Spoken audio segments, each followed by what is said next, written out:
General मॅनेजर्सना आत पाठवा. Yes sir.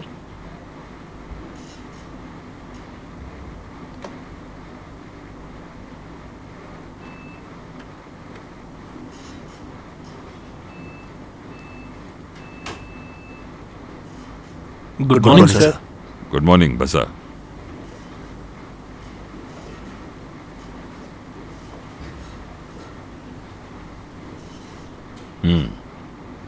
Yes जनरलमॅन, काय विचार केला तुम्ही?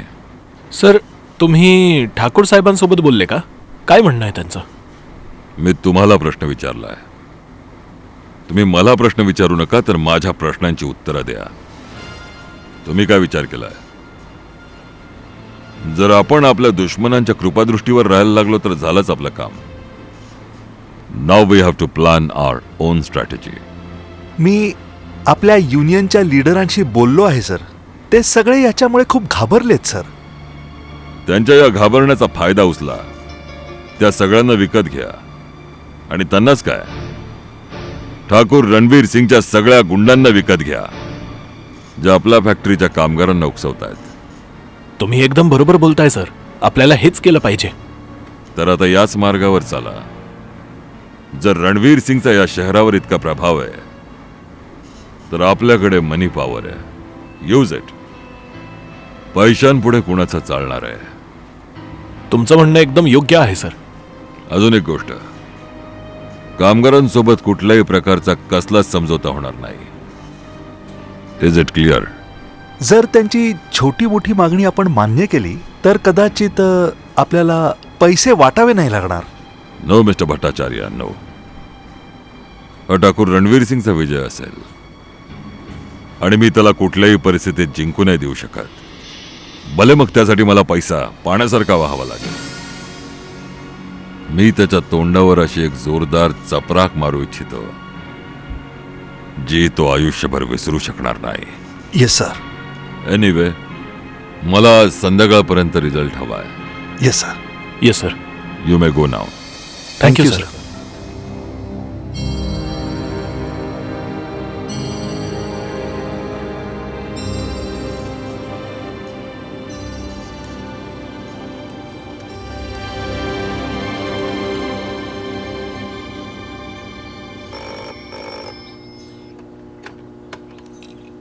हॅलो, कोण?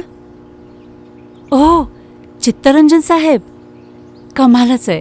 तुम्ही इतके दिवस कलकत्त्यामध्ये आहात आणि आम्हाला फोन पण नाही केलात.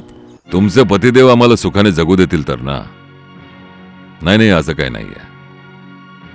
माझं तुमच्याशी तरी काही भांडण नाहीये. खरं तर मला तुम्हाला भेटायचं होतं. मग या ना. मला वाटलं एकदा फोन करून विचारून घ्यावं की तुम्ही सुद्धा आमच्यासाठी घराचे दरवाजे बंद तर नाही केले ना. असं काय बोलताय साहेब? घर तुमचंच आहे. तुम्ही कधी पण येऊ शकता. ठीक आहे, मी थोड्या वेळात येतो. ठीक आहे, मग मी लंचसाठी तुमची वाट बघते. हे कष्ट घेऊ नका. ठाकूर रणवीर सिंग यांचं जेवण मी पचवू शकणार नाही. ते माझ्यासाठी लोखंडाचे चणे असतील. येतोय मी. हो, तुमच्या घरचं एक ग्लास थंड पाणी नक्कीच पिऊ शकतो.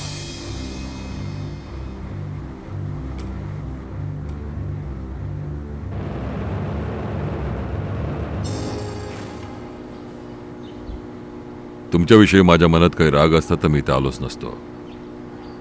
जेव्हा केव्हा तुमच्या बाबतीत मी विचार करतो तेव्हा मला असं वाटतं की सासूरवाडीसोबत थोडं का असेना अजून नातं शिल्लक आहे. तुमचं नातं कमजोर नाहीये, मजबूत आहे.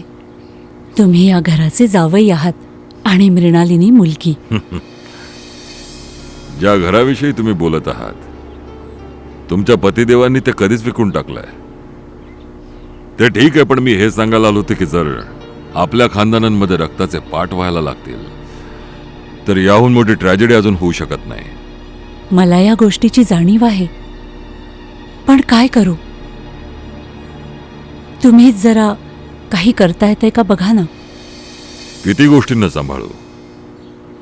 बघा, आम्हा दोघांची हॉबी शिकार करण्याची आहे. Basically we both are hunters. पण फरक हा आहे की या गेममध्ये माझे स्वतःचे काही नियम आहेत आणि तुमचे साहेब त्यांना तर तुम्ही चांगलंच ओळखता. आत्ताच्या परिस्थितीत सत्य सांगायचं झालं तर या प्रोजेक्टची बीड मी तेव्हाच जिंकलो होतो जेव्हा त्यांनी मैदानात पाय सुद्धा ठेवला नव्हता. माहितीये मला. तर समजवा त्यांना, शांतपणे माघार घ्यायला लावा मैदानातून. त्यातच त्यांचं भलं आहे, नाहीतर नुकसान त्यांचंच होईल. फक्त हेच समजवायला आलो होतो मी. येतो मी. नमस्कार.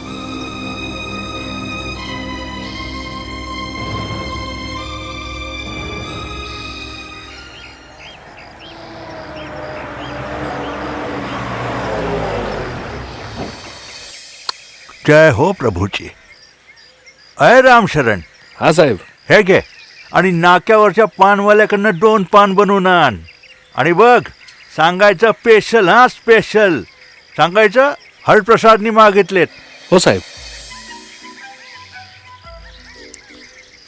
ऐक राणी, तू पण जरा बाहेर जाऊन आणि तिकडे बसून माझी वाट बघ. मी ठाकूर साहेबांशी बोलून तुझी नोकरी पक्की करून आलो. मला फार भीती वाटतेय, जर कोणी माझी चौकशी केली तर. अरे, इथे माझी परमनंट खोली आहे, ते त्याला काय म्हणतात इंग्रजीमध्ये, भेटिंग रूम. आणि बघ राणी, तू जर ठाकूर साहेबांच्या कसोटीवर खरी उतरलीस ना, तर समज तुझी जिंदगी तर बनलीच. आता जा. तो जो मुलगा उभा आहे ना, तो तुला माझ्या खोलीची वाट दाखवेल. जा जा, हा जा. शाबाश.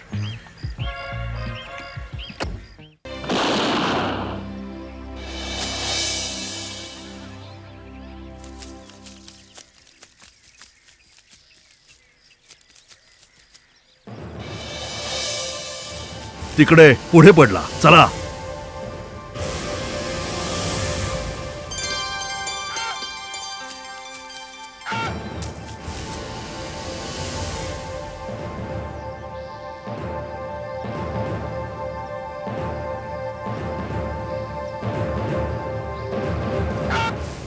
नो गौतम, नको जाऊ.